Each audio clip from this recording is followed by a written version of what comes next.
La Bible déclare dans 1 Corinthiens 10:13 qu'aucune tentation ne vous est survenue qui n'ait été humaine et Dieu, qui est fidèle, ne permettra pas que vous soyez tentés au-delà de vos forces. Mais avec la tentation, il préparera aussi les moyens d'en sortir afin que vous puissiez la supporter. Bien-aimé, Dieu est fidèle. Et ce matin, je prie que tu reçoives la grâce, la force de sortir de toute forme de tentation. Reçois la force de supporter toute tentation que Dieu permet dans ta vie au nom de Jésus. Pourquoi je dis ces choses? Parce que la pauvreté peut avoir un impact profond sur le cœur et le caractère des gens, souvent de manière négative. C'est quelque chose qui crée une pression constante et qui peut entraîner des comportements et des attitudes transformées par le stress, le découragement ou même le désespoir. Elle peut affecter certaines personnes. Quelqu'un va me dire, maman Nathalie, comment? Le premier point,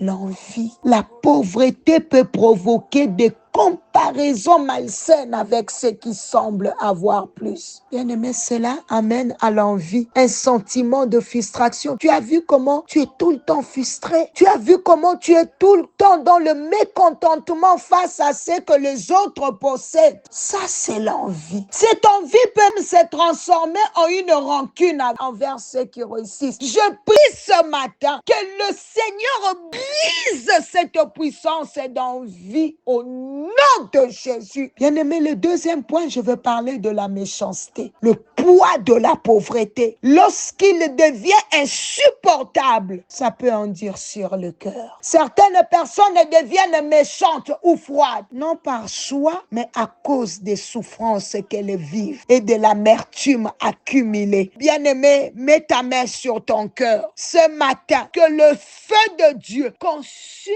toute méchanceté créée par la pauvreté dans ta vie. Au nom de Jésus, tout énerve. Ça, ce n'est pas Dieu. C'est un sentiment qui ne vient pas de Dieu. Au nom de Jésus, que cette attitude te quitte. Au nom de Jésus, ça, ce n'est pas toi. Non. Bien-aimé, ça crée la jalousie en toi. Une jalousie liée à l'incapacité de satisfaire tes besoins ou tes désirs. Ça peut provoquer des conflits dans les relations. Bien-aimé, une jalousie qui pousse parfois les gens à critiquer et même à saboter les efforts des autres dans l'espoir de se sentir mieux. Non. Bien-aimé, le Saint-Esprit n'est pas un esprit de jalousie. Quelqu'un est en train de dire, Seigneur, je refuse et je déracine toute puissance de jalousie en moi. Au nom de Jésus, ça peut provoquer l'insolence. Le sentiment d'injustice que crée la pauvreté peut amener les gens à adopter une attitude insolente ou rebelle. Cela peut se manifester par un rejet des conseils ou des autorités en raison d'une colère effoulée. Bien-aimé, refuse l'insolence. Au nom de Jésus. Au nom de Jésus. Seigneur, je viens te confier cette personne qui agit avec insolence. Père,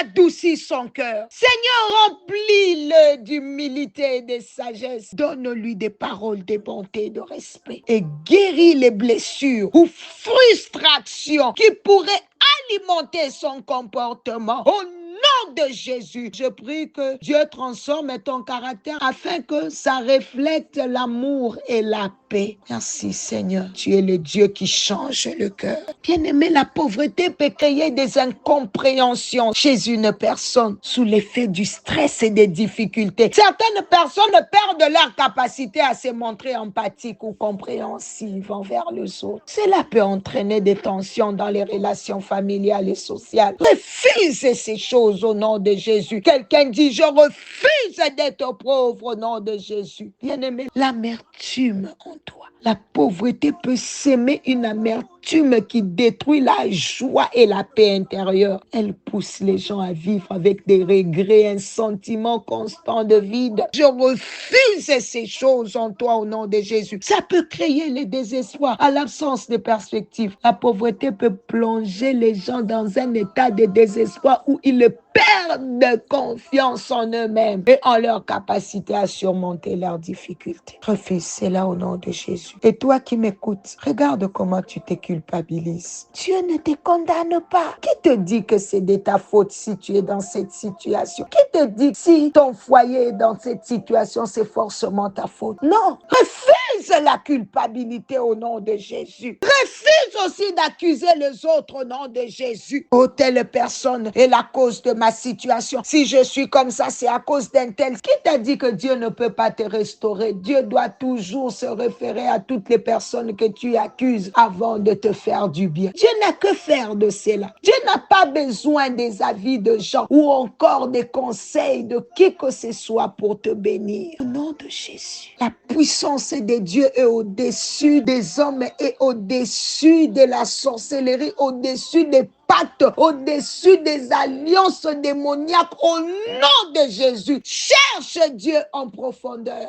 Bien-aimé, la pauvreté crée un déséquilibre terrible dans les vies et dans les familles. La voix du pauvre n'est pas écoutée. Il se sent ignoré. Bien-aimé, regarde comment tu te sens ignoré. Réduis au silence dans ton propre foyer, dans ta propre famille. Et ça crée des fractures. Les liens familiaux engendrent des tensions et des conflits. La pauvreté peut également provoquer des séparations dans les amitiés. Lorsqu'une personne traverse des difficultés financières, elle peut devenir incomprise par ses amis. Certains s'éloignent, incapables de soutenir ou d'accepter sa situation. Les relations qui étaient autrefois solides se dissolvent dans la douleur et l'abandon. Bien-aimé, la pauvreté transforme le cœur. Ça sème les graines d'envie, la jalousie et de frustration. Cela peut emmener une personne à se sentir inutile, incapable de contribuer ou de vivre pleinement selon son potentiel. Cette lutte intérieure devient un poids pour toi qui affecte l'estime de soi et la paix mentale.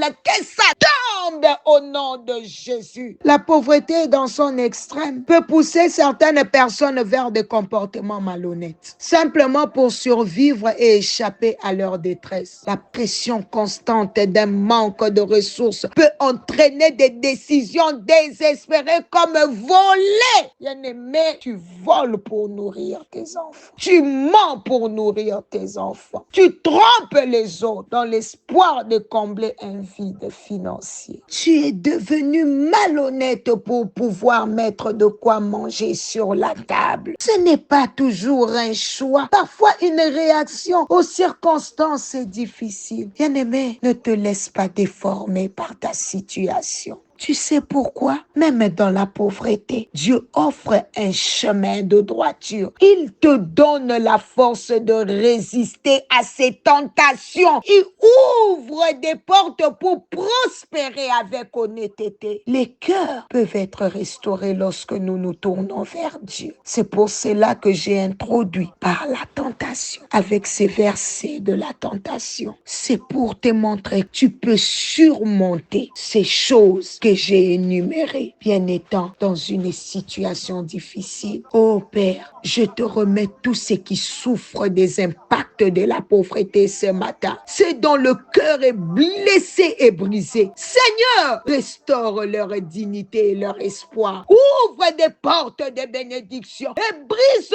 tout esprit de limitation dans leur vie au nom de Jésus. Yahweh, donne-leur la paix et ta direction. Toutes les personnes qui sont sous le son de ma voix, afin qu'ils ne se sentent ni inutiles ni abandonnés. Merci Seigneur, car avec toi, il y a toujours une porte de sortie. Tu es fidèle, ton amour ne faillit jamais. Yahweh, ce matin, nous te glorifions pour le changement que tu apporteras dans chaque vie touchée par cette prière. À toi revient toute la gloire et tout l'honneur. Je prophétise la réussite, les succès dans tes projets, dans tes affaires, dans ton travail, dans tes études au nom de Jésus. Que tout ce que tu vis aujourd'hui, qui a comme origine le royaume des ténèbres, cesse maintenant au nom de Jésus. Que toute porte que Dieu n'a pas ouverte dans ta vie se ferme maintenant. Porte de la pauvreté se ferme au nom de Jésus. Que toute porte que l'ennemi a fermée contre ta vie,